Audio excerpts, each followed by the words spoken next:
आप देख रहे हैं सूत्रकार समाचार।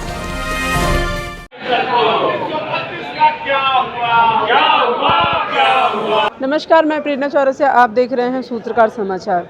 विधानसभा मानसून सत्र का आज तीसरा दिन है और जैसा कि सबको उम्मीद था कि आज भी विधानसभा का जो सदन है वो हंगामे और हो हंगामे के साथ शुरू होगा और वैसी ही शुरुआत हुई है, जहां पे विपक्ष का कहना है कि झारखंड को सुखाड़ में घोषित करे, स्थानीय नीति को क्लियर करे कि किस तरीके से यहां पे 26,000 शिक्षकों में नियुक्ति बांटी जा रही है। तो वहीं विपक्ष का कहना है कि ये चाहते ही नहीं है कि सदन में कार्रवाई हो, सदन में किसी चीज़ को लेकर के चर्चा हो। इस कारण से ये लोग सदन की शुरुआत होते ही यहाँ पे हो हंगामे के साथ इस चीज़ को शुरुआत कर देते हैं। हमने विपक्ष और पक्ष के कई विधायकों से बात करने की कोशिश की है, तो आइए जानते हैं उन सभी विधायकों ने क्या कुछ कहा है। देखिए, अभी झारखंड में तो सुखाड़ होने वाला है। सरकार आकलन करा रही है, इस पर सरकार जल्द निर्णय लेगी। लेकिन जो जनहित का मुद्दा है, इन मुद्दों को 5 दिन का सदन का सदुपयोग करना चाहिए। बिना मुद्दा के लोग मुद्दा बनाते हैं, इनके पास कोई काम नहीं है। क्या रुक रहेगा? नहीं, अगर वो मणिपुर को झारखंड में इम्पोज करेंगे लाके, तो आप ही कल बताइए किसने विषय शुरू किया? सत्ताधारी दल के लोगों ने। हाउस हम तो चलाना चाह रहे थे हाउस, उन्होंने सबसे पहले उठ के मणिपुर की बात की, तो हमने चूड़ियाँ थोड़ी पहन के बैठा है। तो अब सवाल उठता है कि अगर वो इस तरह की बात करेंगे तो हाउस कहाँ चलना है? जो सवाल उन्होंने मणिपुर को लेकर उठाया था, हम तो यही कहे कि भाई अगर मणिपुर में जो घटना हुई है वो बहुत ही दुखद है और पूरा देश चिंतित है उसके लिए। माननीय प्रधानमंत्री श्रीमान नरेंद्र मोदी जी खुद ही चीज़ों को हैंडल कर रहे हैं। ऐसे में यहाँ हंगामा करना, झारखंड में रोज़ इस तरह की घटनाएं हो रही हैं। सैकड़ों बहन बेटियों के साथ बलात्कार हुए, टुकड़ों में बेटियां काटी जा रही हैं। ये इनको दिख नहीं रहा है, और मणिपुर याद कर रहे हैं, सिर्फ घड़ियाली आंसू बहा रहे हैं।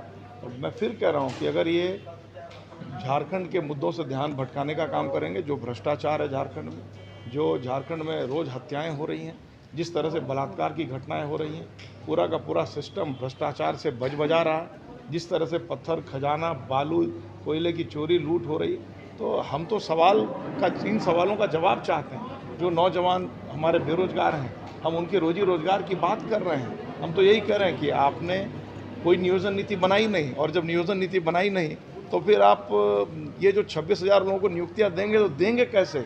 फिर कोई कोर्ट में जाएगा कोर्ट में, और फिर कोर्ट आपके नियुक्ति को रद्दी की टोकरी में फेंक देगा। फिर आप कहेंगे कि बीजेपी वाले ने इसको हाई कोर्ट में किसी को भेज करके और इस नियुक्तियों को रद्द कराने का काम किया। तो हमारा स्टैंड क्लियर है कि हम चाहते हैं कि सदन चले, लेकिन अगर हमारे सवालों का जवाब नहीं देकर ये मणिपुर याद कराएंगे और ये मुंह मोड़ेंगे सब जनता के सवालों से, तो सदन अगर नहीं चलेगा तो वो सत्ताधारी दल के लोग जिम्मेवार होंगे, हम लोग कहीं से जिम्मेवार नहीं। अच्छा, चर्चा में हिस्सा नहीं लेंगे? आज अनुपूरक बजट पर चर्चा होगी सर। देखिए, हमने तो पहले ही आपको कहा कि हम तो चाहते हैं कि हम चर्चा में हिस्सा लें, हम भाग लें, सब करें, लेकिन हम जो जनता के सवाल हैं वो सवाल सदन के पटल पर आने चाहिए कि नहीं आने चाहिए। हम तो यही कह रहे हैं कि माननीय मुख्यमंत्री जी मेरे सारे सवालों का, भारतीय जनता पार्टी के ये जो सवाल हैं, आकर उसका जवाब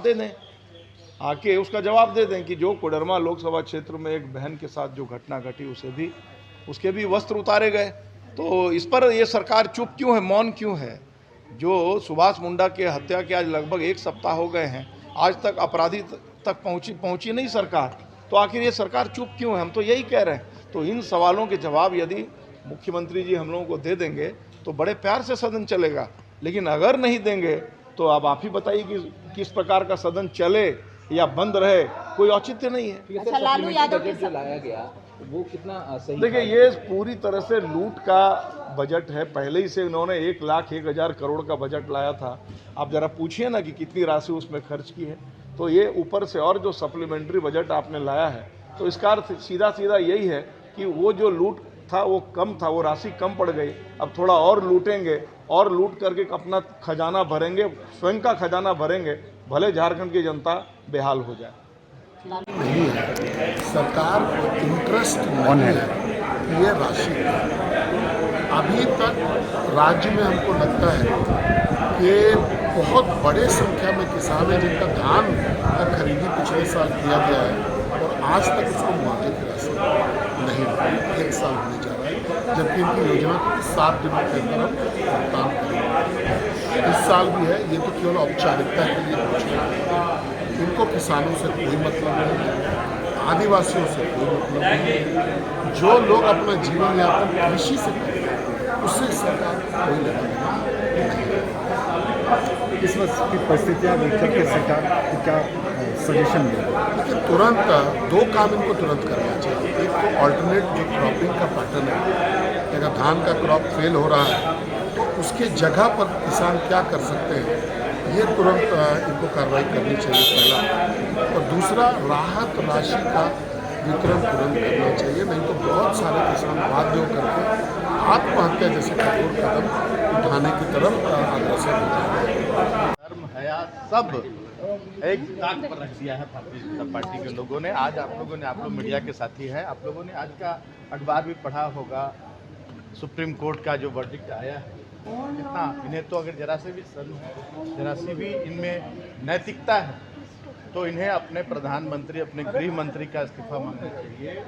अगर ये सच्चे नागरिक हैं देश के और राजनेता हैं तो जो स्थितियाँ बनी हुई हैं, पूरे देश में अराजक स्थिति बनी हुई है, सांप्रदायिकता की आग में झोंका जा रहा है, पूरे देश को जातिवाद की आग में झोंका जा रहा है, महंगाई बढ़ रही है, बेरोजगारी बढ़ रही है, और ये लोग इस तरह के घड़ियाली आंसू बहा रहे हैं।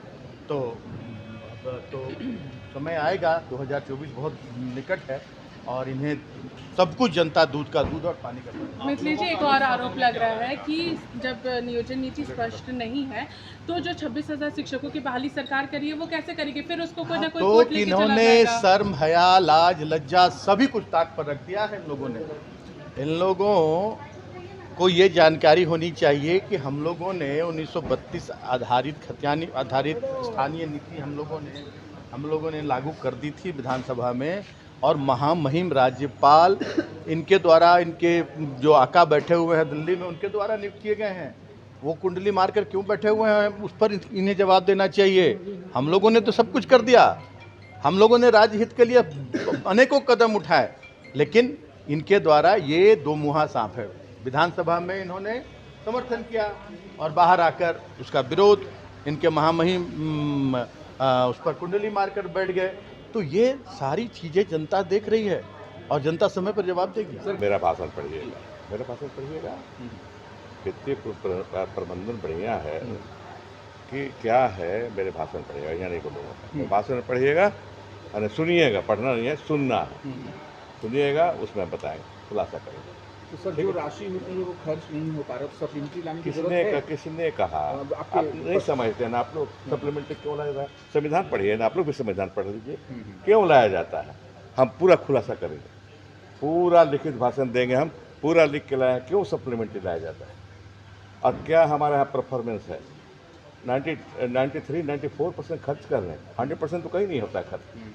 फिर कैसे कुर्बंधन हो गया, वो छोड़ दीजिए। अच्छा, 2 दिन का सत्र बचा है, सर, 2 दिन का सत्र बचा है। हंगामा कल जितना हुआ, हंगामा जितना हुआ, उनसे तो पूछो, हमको नहीं तो आप अपना काम कर लिए। क्वेश्चन हमारा था, हम क्वेश्चन कर लिया, हमको तो कोई फर्क नहीं पड़ा। तो उनसे तो पूछिए कि क्या फायदा उनको हो रहा है।